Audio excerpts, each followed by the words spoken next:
sorry, boys. I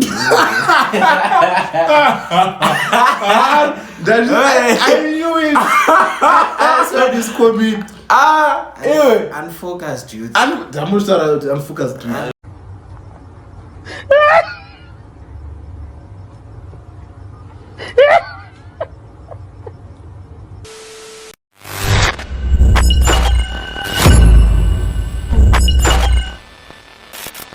What's up, guys? Your way KC. Welcome back to my channel. And I'm here with Now, Gizano. and Also them. so today we are reacting to Pop 10 Sunda official dance video. Okay. Um, Wait. the official video. Really? official dance video. Yeah, Okay. it is. Okay. So until last time we ever dance Sunda is a dance, right? Do you listen? Do you? Do you want?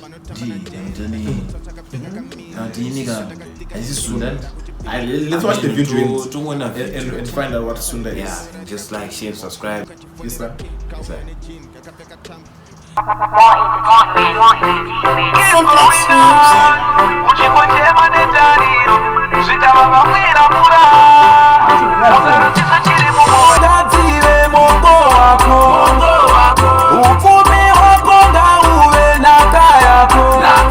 So I think guys, you soon did it. Joe.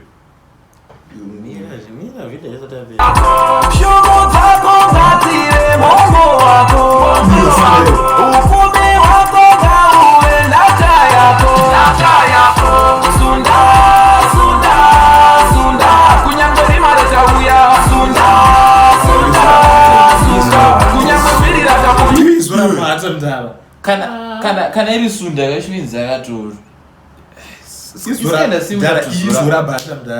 can be. Hey, what? So, but that is. Yeah, that is all. oh, that's what I mean. Yeah.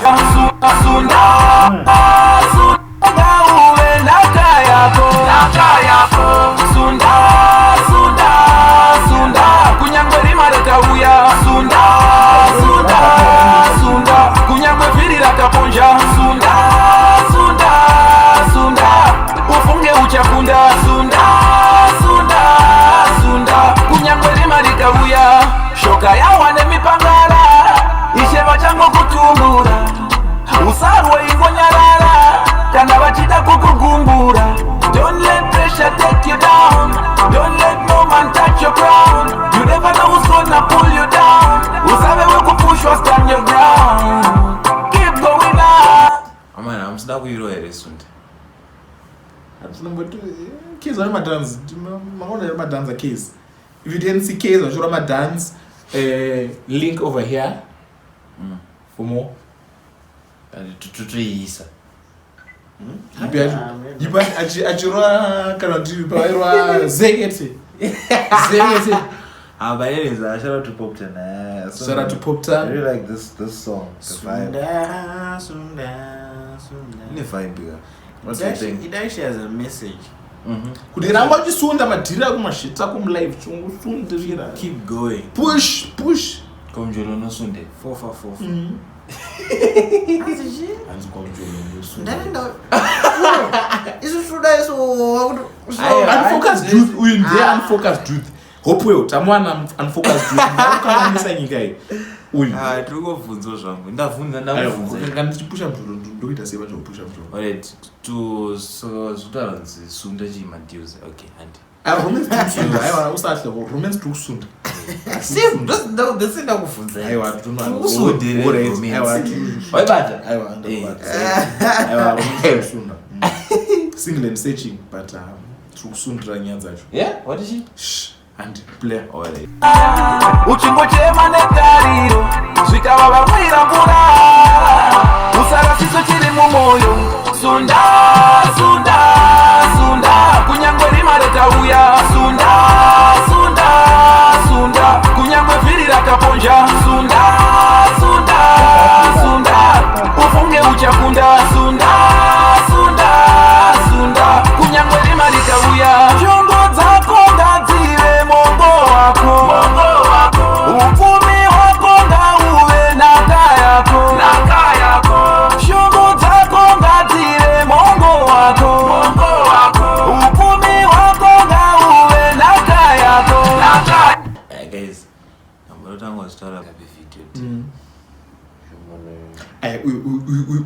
kuitwa ikwakikia yepamagati irwa mazi mvura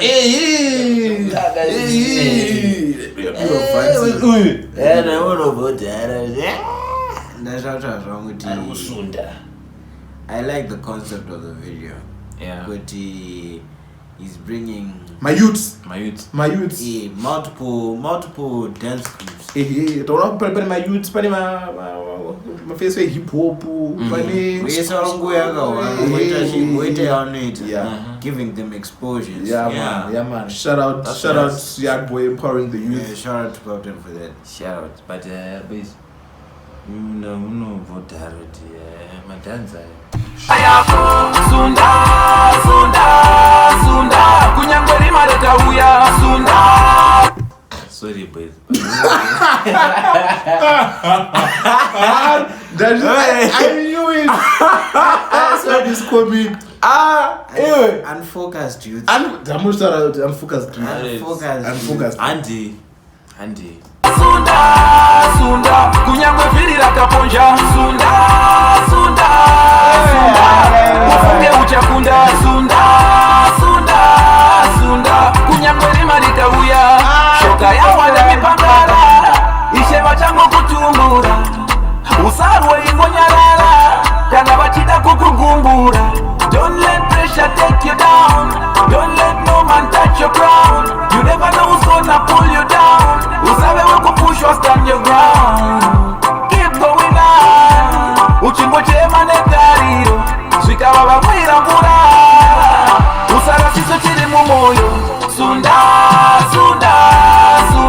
kunyangwe rimareka uya sunda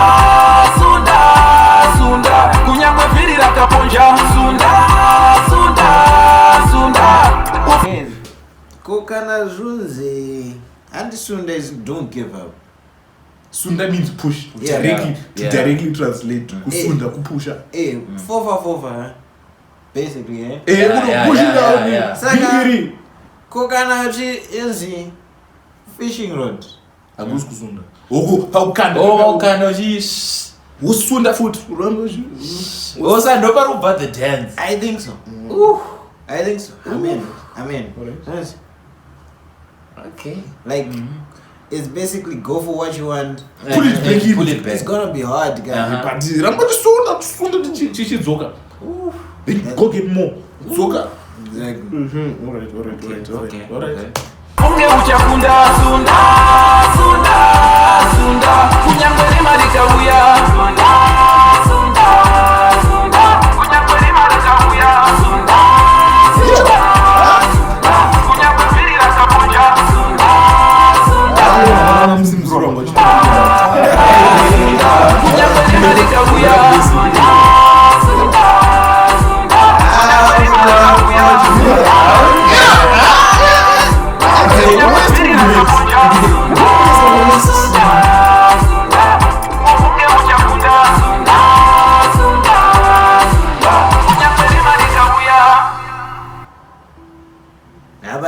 Jimvana ndochinichize. Ndochito. Angaisunda, ndiadosunda video rese. But pane Unfocused youth. Guys. Indrungo komenta kuti ndakachitamba. Unfocused. Nice video. I like this one. Like After Naruto Baba Bang. Makuru. Shout out to Pop. Yeah. What do you think this song? I have some book. Kanangori nice easy song. Kanangori chill shigeza. Okay, that's it for the video. Hope you like it, share, subscribe. Yes sir. Yes sir. Exactly.